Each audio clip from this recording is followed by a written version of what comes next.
नमस्कार, हर खबर पंजाब देख रहे हैं आप। मैं हूं आपके साथ भावना त्रिपाठी। रुक करेंगे प्रदेश की तमाम बड़ी खबरों की ओर।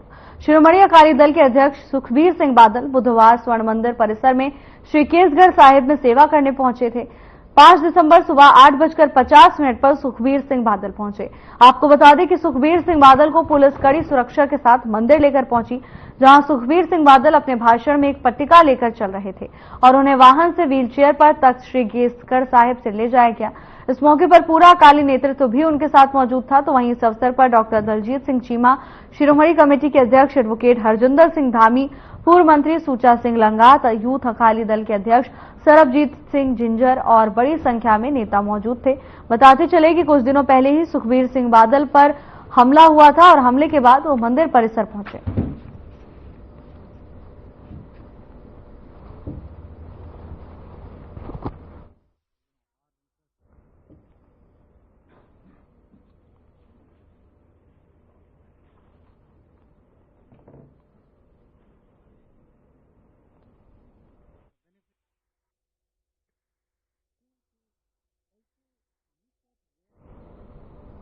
थाना मॉडल टाउन में गंभीर अपहरण के प्रयास का मामला सामने आया है।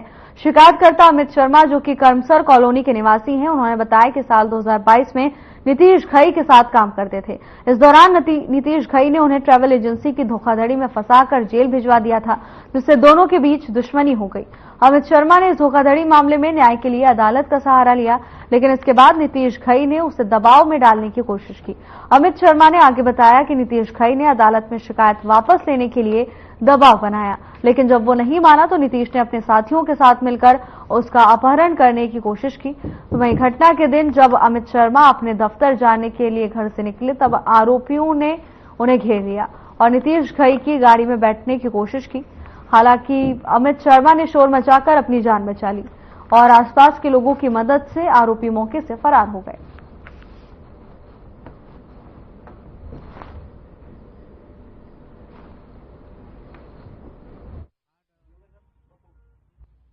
मेरा नाम अमित शर्मा, मैं लोकल लुधियाने का रहने वाला हाँ। अपना योगेश कुमार काली ते ਉਹਦੇ ਨਾਲ 5-6 अनपछाते बंदे जिन्हों ने मूँह के उपर रुमाल बन्ने हुए सीगे, राड़ावाल मार्केट दे विच मैनू किडनैप करके चुक के ले जाण दे अते जानों मारन दी कोशिश दे विच मैनू चक के लै चले सीगे, जिहदे विच जिहड़ा इहदा बिजनस दा भाईवाल नीतीश घई, जो कि एक ट्रैवल एजेंट है, जिहदे उपर 125-150 मुकदमा इमीग्रेशन का होर भी कई तरह के परचे वक्-वक् धारावां दे वक्-वक् शहरां दे विच दर्ज ने। ते उस तो बाद जदों मैं पुलिस प्रशासन नूं इहदी कंप्लेंट दित्ती, ਉਹ दरखास्त मेरी चल रही सीगी, जिहदे विच सीपी लुधियाना साहब ने अते उन्हां दी पूरी टीम ने मैनूं इंसाफ दिंदे होए इन्हां दे खिलाफ किडनैपिंग दा परचा दर्ज कर दित्ता।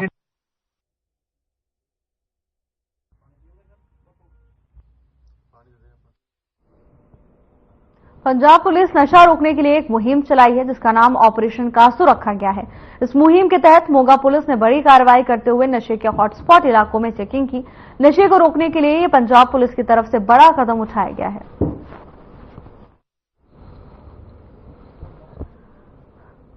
प्रदेश में नशे को रोकने के लिए पुलिस प्रशासन की ओर से एक विशेष अभियान चलाया गया है। इस अभियान का नाम कासो ऑपरेशन रखा गया है। क्षेत्र के अलग अलग इलाकों में यह अभियान चलाया जा रहा है, जिसमें भारी मात्रा में पुलिस बल अलग अलग इलाकों में चेकिंग कर रही है। इसके साथ ही नशा तस्करों पर शिकंजा कसने के लिए भारी पुलिस बल तैनात नजर आ रहा है। गुप्त सूचना के आधार पर पुलिस ने बड़ी कार्रवाई की है, जहां मोगा में ऑपरेशन कासो के तहत पुलिस ने छापेमारी की। इसके साथ ही कई और हॉटस्पॉट इलाकों में भी पुलिस की ओर से छापेमारी की कार्रवाई की जा रही है। पंजाब में लगातार नशे की घटनाएं बढ़ने के कारण पुलिस की ओर से यह फैसला लिया गया है, जिसमें एक विशेष अभियान चलाया गया। इस अभियान के अंतर्गत पुलिस ने मोगा में छापेमारी कार्रवाई किया।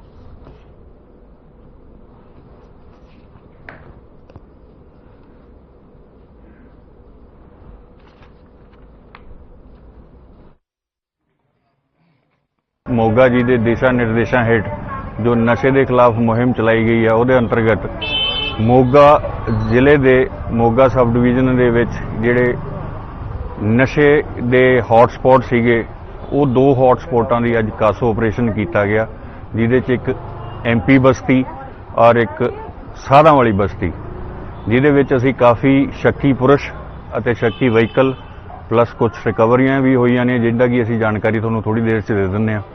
ਇਹ ਅੱਜ ਕੀਤਾ ਗਿਆ, ਜਿਹਦੇ ਵਿੱਚ ਤਕਰੀਬਨ 150 ਦੇ ਕਰੀਬ ਜਿਹੜੀ ਫੋਰਸ ਇਨਵੋਲਵ ਹੋਈ ਹੈ और 2 DSP साहबान और 2 SHO साहबान और इंचार्ज ट्रैफिक इनाल सी।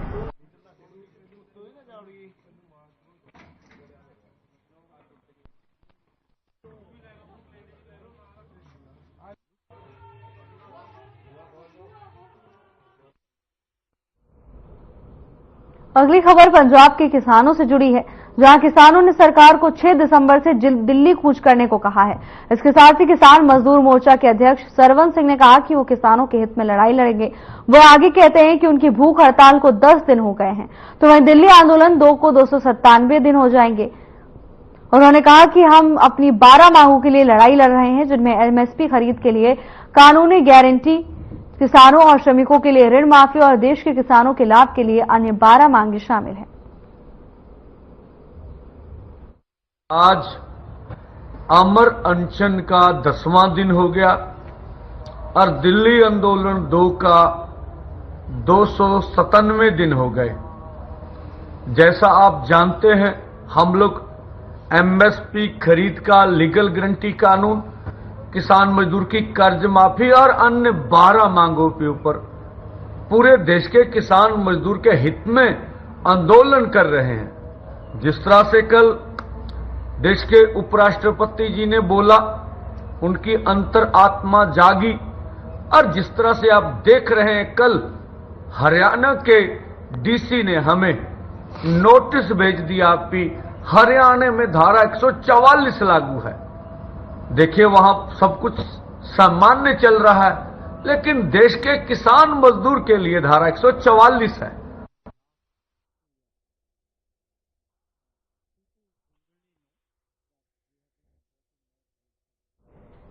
खबर अमृतसर से है, जहां नशे की ओवरडोज के चलते एक युवक की मौत हो गई।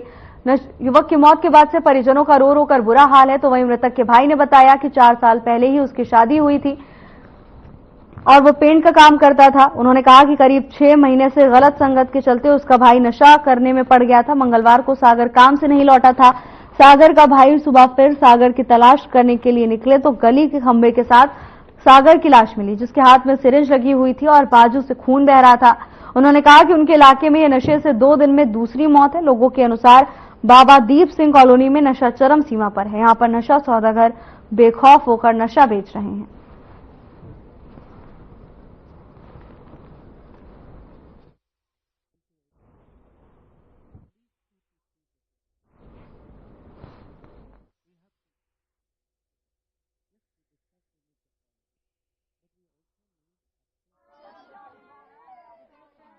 ਇੱਥੇ ਭਾਈ ਕਪੱਤਗੜ੍ਹ ਚ ਨਸ਼ੇ ਦੇ ਕਰਕੇ ਰਾਤੀ ਕੋਈ ਮੇਰੇ ਭਰਾ ਦੀ ਮੌਤ ਹੋਈ ਆ। ਇੱਥੇ ਭਾਈ ਨਸ਼ੇ ਦਾ ਕੰਟਰੋਲ ਕੋਈ ਨਹੀਂ ਹੈਗਾ, ਪੁਲਿਸ ਆਉਂਦੀ ਆ ਤੇ ਕੋਈ ਜ਼ਿਆਦਾ ਕਰਦੀ ਨਹੀਂ ਆ। ਖਾਈ ਤੋੜੀ ਤੇ ਇਦਾਂ ਹੀ ਬਸ, ਮਤਲਬ ਬਹੁਤ ਜ਼ਿਆਦਾ 2-4 ਮਹੀਨਿਆਂ ਦੇ ਵਿੱਚ 15-16 ਮੌਤਾਂ ਹੋਈਆਂ ਨਸ਼ਿਆਂ ਕਰਕੇ। ਇੱਕ ਸਾਡੇ ਪਿਛਲੀ ਗਲੀ ਚ ਕੱਲ ਹੋਈ ਜੇ ਤੇ ਇੱਕ ਆ ਰਾਤੀ ਹੋਈ ਜੇ। ਮੇਰੇ ਬ੍ਰਦਰ ਦਾ ਨਾਮ ਸਾਗਰ ਜੇ, ਉਹਦੀ ਉਮਰ ਹੈਗੀ 28 ਸਾਲ ਤੇ ਮੇਰਾ ਛੋਟਾ ਭਰਾ ਉਹ। ਕਿੰਨੇ ਬੱਚੇ ਦੇ? 2 ਬੱਚੇ, ਇੱਕ ਕੁੜੀ ਤੇ ਮੁੰਡਾ ਹੈ। ਮੁੰਡਾ 3 ਸਾਲਾਂ ਦਾ, ਕੁੜੀ 1.5 ਸਾਲਾਂ ਦੀ। ਆ ਗੁੜੀਆ ਇੱਧਰ ਕੀ ਕੰਮ ਕਰਦਾ? ਪੇਂਟ ਦਾ ਕੰਮ ਕਰਦਾ ਜੀ। ਕਿੱਥੋਂ ਤੁਹਾਨੂੰ ਕਿੱਦਾਂ ਪਤਾ ਲੱਗਿਆ ਕਿੱਥੋਂ ਆਉਂਦਿਆ ਸੀ? ਇਹ ਕੰਮ ਤੇ ਲੱਗਾ ਜੀ ਇੱਧਰ ਪਿਛਲੇ ਗਵਾਂਢੀਆਂ ਘਰ ਤੇ ਉਧਰ 10 10:30 ਉਧਰੋਂ ਛੁੱਟੀ ਕਰਕੇ ਆਇਆ ਵਾ ਤੇ ਬਾਅਦ ਚ ਉਧਰੋਂ ਆਇਆ ਹੀ ਨਹੀਂ, ਸਿੱਧਾ ਘਰ ਨਹੀਂ ਆਇਆ ਤੇ ਸਾਨੂੰ 1 ਵਜੇ ਜਾਗ ਆਈ ਹੈ ਤੇ ਅਸੀਂ ਆਖਿਆ ਵੇਖ ਕੇ ਉਹਨੇ। ਉਹ ਕਹਿੰਦੇ 10:30 ਦਾ ਚਲ ਗਿਆ। ਅਸੀਂ ਰਾਤ ਦੇ ਲੱਭਣੇ, ਸਾਨੂੰ ਕਿਤੋਂ ਨਹੀਂ ਲੱਭਾ। ਉਹ ਗਲੀ ਦਾ ਆਪਣਾ ਮੋੜ ਆ ਤੇ ਉੱਥੇ ਸਾਈਡ ਤੇ ਪਿਆ ਸੀ, ਇਹ ਆਕੜਿਆ ਪਿਆ ਸੀ, ਟੀਕਾ ਹੱਥ 'ਚ ਹੀ ਇਹਦੇ।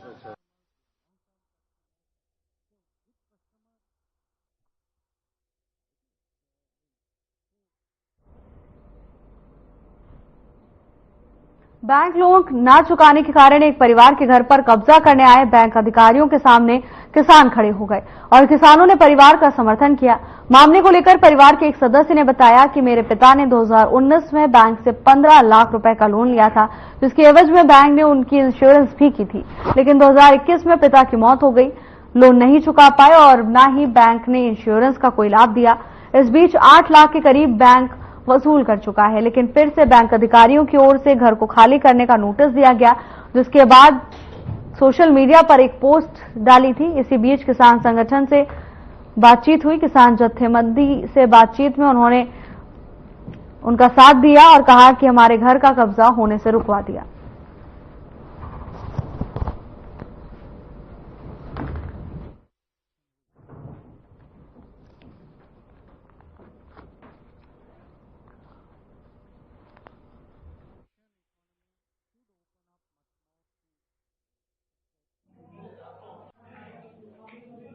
ਫਾਦਰ ਸਾਹਿਬ ਸੀਗਾ ਬੇਟਾ ਆਪਣਾ, ਮਤਲਬ ਇਹਦੇ ਫਾਦਰ ਸਾਹਿਬ ਸੀਗੇ ਤੇ ਇਹਦੇ ਫਾਦਰ ਸਾਹਿਬ ਨੇ 2019 ਚ ਲੋਨ ਲਿਆ ਸੀਗਾ ਜੀ ਤੇ 2021 ਚ ਉਹਨਾਂ ਦੀ ਡੈਥ ਹੋ ਗਈ ਸੀ। ਉਹਦਾ ਇੰਸ਼ੋਰੈਂਸ ਵੀ ਸੀਗੀ, ਇੰਸ਼ੋਰੈਂਸ ਵਾਲਿਆਂ ਨੇ ਕਲੇਮ ਰਿਜੈਕਟ ਕਰਤਾ ਜੀ। ਉਹਦੀ 5 ਸਾਲ ਦੀ ਮਿਆਦ ਸੀਗੀ 2019 ਤੋਂ 2024 ਤੱਕ, ਜਿਨ੍ਹਾਂ ਦਾ ਉਹਨਾਂ ਨੇ ਪਹਿਲੇ ਵਨ ਟਾਈਮ ਇਹਨਾਂ ਦੀ ਪੇਮੈਂਟ ਹੋ ਗਈ ਸੀਗੀ 1,22,740 ਰੁਪਏ ਤੇ ਉਸ ਤੋਂ ਬਾਅਦ ਇਹਨਾਂ ਨੇ ਕਲੇਮ ਇਹਨਾਂ ਦਾ ਰਿਜੈਕਟ ਕਰਤਾ। ਉਹਨਾਂ ਕੋਲ ਕੋਈ ਮੈਡੀਕਲ ਰਿਪੋਰਟ ਨਹੀਂ ਹੈ, ਕੋਈ ਕੁਝ ਨਹੀਂ ਕਰਾਇਆ, ਐਦਾਂ ਹੀ ਧੱਕੇ ਸਿਰ ਉਹਨਾਂ ਨੇ ਆਪਣਾ ਇੰਸ਼ੋਰੈਂਸ ਕਰਤੀ ਸੀ ਆਪਣੇ ਪੈਸੇ ਬਣਾਉਣ ਵਾਸਤੇ। ਹੁਣ ਜਦੋਂ ਉਹਨਾਂ ਕੋਲ ਸਾਡੇ ਸਾਰੇ ਪੇਮੈਂਟ ਗਈ ਹੋਈ ਹੈ 1,22,000 ਰੁਪਇਆ, ਠੀਕ ਹੈ ਜੀ, ਉਸ ਤੋਂ ਬਾਅਦ ਹੁਣ ਇਹ ਬੱਚਿਆਂ ਨੂੰ ਕਲੇਮ ਦੇਣ ਤੋਂ ਮਨਾ ਕਰ ਰਹੇ ਨੇ ਜੀ।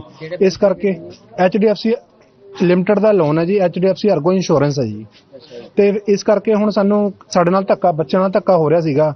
ਬੱਚਿਆਂ ਦਾ ਜਦੋਂ ਮਕਾਨ ਖੋਇਆ ਜਾ ਰਿਹਾ ਸੀ, 2 ਵਾਰ ਇਹਨਾਂ ਦੇ ਘਰੇ ਨੋਟਿਸ ਲੱਗ ਚੁੱਕਿਆ। ਦੇਖਿਆ ਇੱਥੇ ਨਾ ਇੱਕ ਪਰਿਵਾਰ ਸੀਗਾ, ਇਹ ਪਰਿਵਾਰ ਨੇ ਨਾ ਬੈਂਕ ਤੋਂ HDFC ਬੈਂਕ ਤੋਂ 14 ਲੱਖ ਰੁਪਏ ਦਾ ਲੋਨ ਲਿਆ ਸੀਗਾ। ਉਹ 14 ਲੱਖ ਦੇ ਵਿੱਚੋਂ 8 ਲੱਖ ਰੁਪਈਆ ਮਤਲਬ ਭਰ ਚੁੱਕੇ।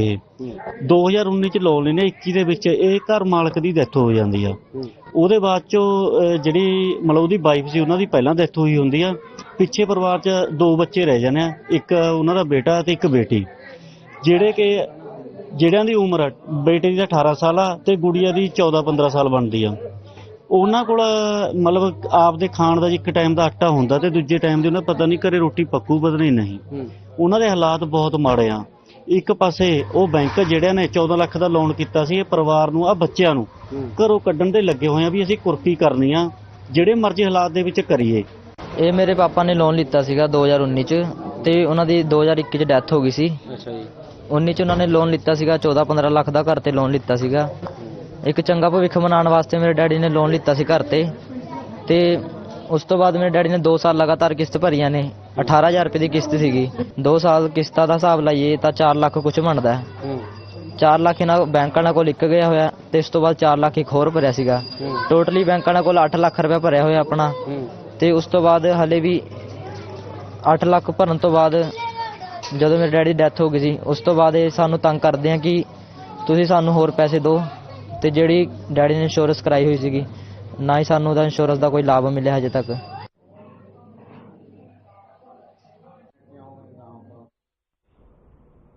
साउथ अफ्रीका में हुए कॉमनवेल्थ गेम्स में पंजाब की बेटी चंदीप कौर ने कराटे में सिल्वर मेडल हासिल किया है, जिससे उनके परिवार में खुशी का माहौल है। उनके कोच ने कहा कि वो पंजाब कराटे में अकेली ऐसी खिलाड़ी बन गई हैं जिसने कराटे में सिल्वर मेडल जीता है। तो वहीं चंदीप कौर ने कहा कि वे बहुत खुश हैं। अब वो आगे अभ्यास कर रही हैं ताकि आने वाले अंतर्राष्ट्रीय प्रतियोगिताओं में भाग लेकर बेहतर प्रदर्शन कर सकें। उनके माता पिता ने कहा कि उनकी बेटी कॉमनवेल्थ गेम्स में सिल्वर मेडल लेकर आई है। ऐसा करना बहुत मुश्किल है, लेकिन अपने कोचों की कड़ी मेहनत और अपनी बेटी की प्रैक्टिस के बदौलत वो मेडल लाने में सफल रही हैं।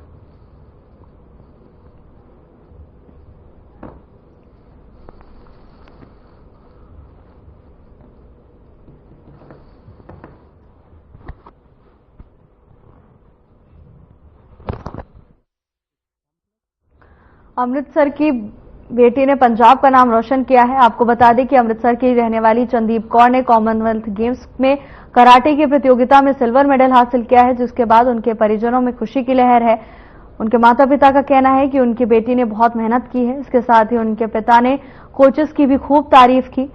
तस्वीरें अमृतसर से हैं, जहां बेटी की उपलब्धि पर परिजनों में खुशी का माहौल है। तो वहीं क्षेत्रवासियों ने भी चंदीप कौर का जोरदार स्वागत किया। फूलमाला पहनाकर चंदीप कौर का जोरदार स्वागत किया गया। आपको बता दें कि अमृतसर की रहने वाली चंदीप कौर ने कराटे में सिल्वर मेडल जीता है, जिसके बाद से ही उनके घर परिजनों के साथ साथ पूरे क्षेत्र में खुशी का माहौल है। स्थानीय लोगों ने फूल का बुके देकर और फूल की माला पहनाकर उनका जोरदार स्वागत किया।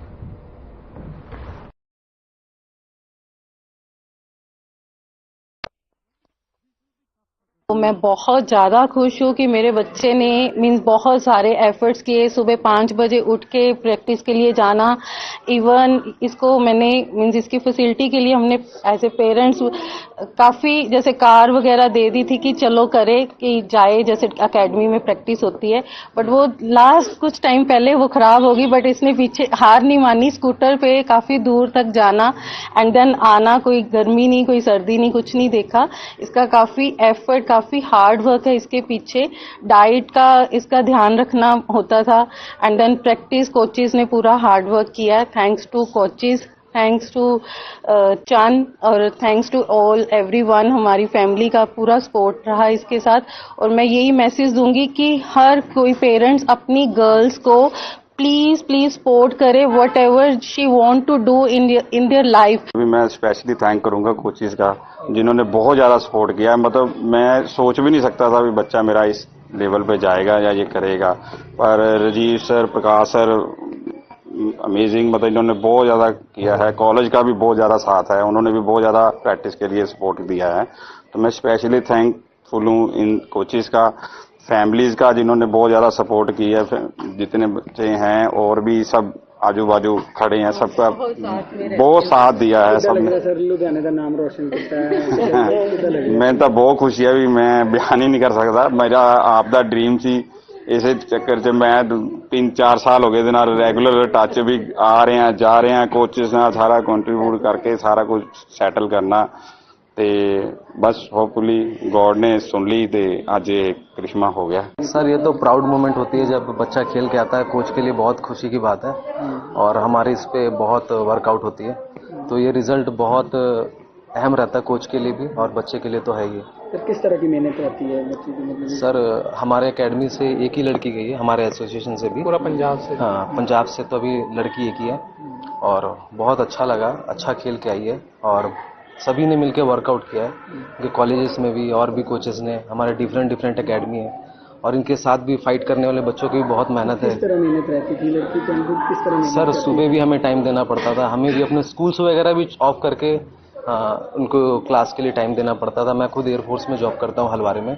तो कितनी देर टाइम देती थी? मतलब सर मॉर्निंग भी प्रैक्टिस करती थी 2 घंटा, इवनिंग भी, दोपहर में भी, जो टाइम मिल जाए। इसके लिए कोई टाइम लिमिट नहीं है, पूरा दिन प्रैक्टिस ही चलना है। नाम चंदीप कौर है, मैं पंजाब से हूँ और मैंने लास्ट 5-6 ईयर से मैंने कराटे शुरू किया है और मैंने कॉमनवेल्थ में सिल्वर मेडल पाया है। तो उसके लिए I am really thankful to my coaches, my father, mother, मतलब जिन्होंने मेरे को हमेशा सपोर्ट किया है, कोई डिस्ट्रैक्शन नहीं होने दी, हमेशा मुझे मेरा फ्यूचर शो किया है कि तू कर सकती है, मुझे होप्स दिखाई हैं और मैंने वो करके दिखाया है।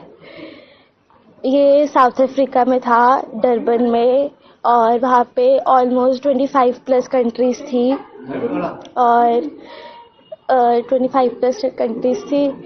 बहुत सारे प्लेयर्स थे, बहुत सारे एथलीट्स थे, बहुत सारे नेशनल इंटरनेशनल ऑलरेडी मेडलिस्ट थे और सबको इकट्ठे compete करना था। बहुत बड़ा कंपटीशन था।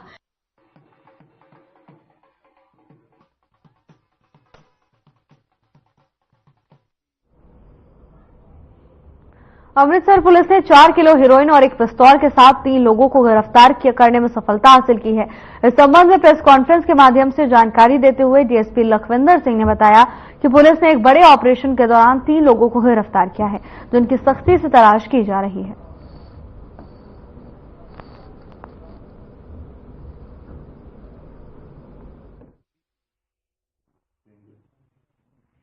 एक स्पैशल मुहिम जी नशा के खिलाफ चल रही सी बॉर्डर एरिया के बेल्ट च, तो मिति 1/12 ਨੂੰ ਸਾਨੂੰ ਇੱਕ ਇਤਲਾਹ ਮਿਲੀ ਸੀ ਅਮਨਦੀਪ ਇੰਸਪੈਕਟਰ ਸਾਹਿਬ ਨੂੰ ਸਾਡਿਆਂ ਨੂੰ ਕਿ 3 ਨੌਜਵਾਨ ਜਿਹੜੇ ਆ ਇਸ ਵੇਲੇ ਹਰਦੋ ਰਤਨ ਦੇ ਜਦੋਂ ਡਰੇਨ ਦੇ ਨਾਲ ਜਾਈਦਾ ਮੋਟਰਸਾਈਕਲ ਲਗਾ ਕੇ ਸੂਬੇ ਦੇ ਕੰਢੇ ਤੇ ਉੱਥੇ ਖੇਤਾਂ ਦੇ ਵਿੱਚ ਹੈਰੋਇਨ ਜਿਹੜੀ ਆ ਇਕੱਠੀ ਕਰ ਲਈ।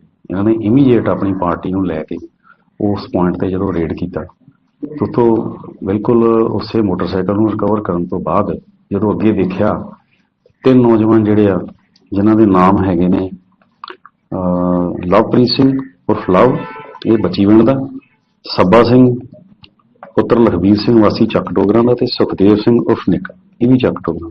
ਇਹ ਤਿੰਨੇ ਜਿਹੜੇ ਉੱਥੇ ਹੈਰੋਇਨ ਜਿਹੜੀ ਆ ਇਕੱਠੀ ਕਰ ਰਹੇ ਸੀਗੇ। तो ਇਹਨਾਂ ਆਪਣੀ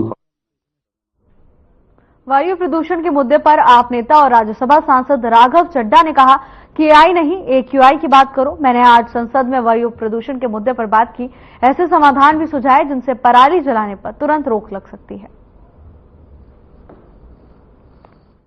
और हर सांस के साथ न जाने कितनी सिगरेट और बीड़ी का धुआं हम अपने अंदर ले जा रहे हैं सर। एयर पोल्यूशन सिर्फ दिल्ली का मुद्दा नहीं है, पूरे उत्तर भारत का मुद्दा है। पोल्यूशन तो सरहद समझता नहीं सर, और आज दिल्ली से कहीं ज्यादा वायु प्रदूषण भागलपुर, मुजफ्फरनगर, नोएडा, हापुड़, विदिशा, भिवानी, भिवाड़ी, आगरा, देश के किसान पर मढ़ा जाता है। आज मैं उस किसान की आवाज उठाना चाहता हूं। IIT की एक स्टडी बताती है सर कि स्टबल बर्निंग एक कारण है एयर पोल्यूशन का, इकलौता कारण नहीं है। लेकिन फिर भी क्योंकि सारा दोष किसान को दिया जाता है, हम पूरा साल तो कहते हैं किसान हमारा भगवान है, हमारा अन्नदाता है, लेकिन जैसे ही नवंबर का महीना आता है हम कहते हैं कि किसान क्रिमिनल है, इसको जेल में डाल दिया जाए, इस पे फाइन लगाया जाए। इसीलिए मैं कहना चाहता हूं सर, कोई भी किसान जानबूझकर अपनी खुशी से पराली नहीं जलाता, मजबूरी में जलाता है। और इस साल तो हमारे सूबे पंजाब ने 70% से ज्यादा गिरावट देखी गई स्टबल बर्निंग के इंसिडेंट्स में, जहां पर मध्य प्रदेश, हरियाणा, उत्तर प्रदेश, राजस्थान में पराली जलाने की वारदातें बढ़ी हैं। सर, पंजाब ने धान की खेती क्यों शुरू करी? पंजाब ने धान की खेती इसलिए शुरू करी क्योंकि देश का पेट पालना था, देश में अनाज की कमी थी। धान की खेती से पंजाब का भारी नुकसान हुआ सर। हमारा पानी 600 फीट नीचे चला गया, सॉइल डिग्रेडेशन हो गई, और वो भी तब जब चावल हमारी खुराक नहीं है। हम पंजाबियों की खुराक चावल नहीं है सर। और धान की फसल कटने के बाद जो पराली बचती है, उस पराली को साफ करने के लिए किसान के पास मात्र 10 से 12 दिन होते हैं, क्योंकि अगली फसल बीजनी होती है। अगर 10 से 12 दिन में इस पराली को साफ ना किया जाए तो जो अगली फसल है उसकी यील्ड गिर जाती है। इसीलिए किसान को मजबूरन पराली जलानी पड़ती है। इसके अगर कोई सॉल्यूशंस की हम बात करते हैं, हैप्पी सीडर और पैडी चॉपर जैसी मशीनें, उन मशीनों को चलाने के लिए बहुत ज्यादा पैसा खर्चना पड़ता है। 2 से 3 हजार रुपए प्रति एकड़ किसान की जेब से लगता है। इसीलिए वो किसान जो आज अपनी लागत नहीं निकाल पा रहा खेती से, वो पैसा कहां से लाएगा? मजबूरी में जलाता है। और सबसे ज्यादा नुकसान तो उस किसान का और उसके परिवारों का होता है, जिसको वो जहरीली हवा में सांस लेना पड़ता है। मैं एक समाधान लाया हूं सर। अगर आज हम एक शॉर्ट टर्म सोल्यूशन पंजाब के किसान को या और हरियाणा के किसान को भी 2500 रुपए प्रति एकड़ देते हैं इस पराली से निजात पाने के लिए, तो पंजाब का एक भी किसान पराली नहीं जलाएगा। इसमें 2000 रुपए भारत सरकार दे, 500 रुपए पंजाब सरकार देगी, और हम इस पराली की समस्या से एक शॉर्ट टर्म सोल्यूशन पालेंगे। लॉन्ग टर्म सोल्यूशन है क्रॉप डाइवर्सिफिकेशन, यानी कि धान की खेती से। फिलहाल के लिए बस इतना ही। जल्द हाजिर होंगे नई अपडेट्स के साथ। नमस्कार।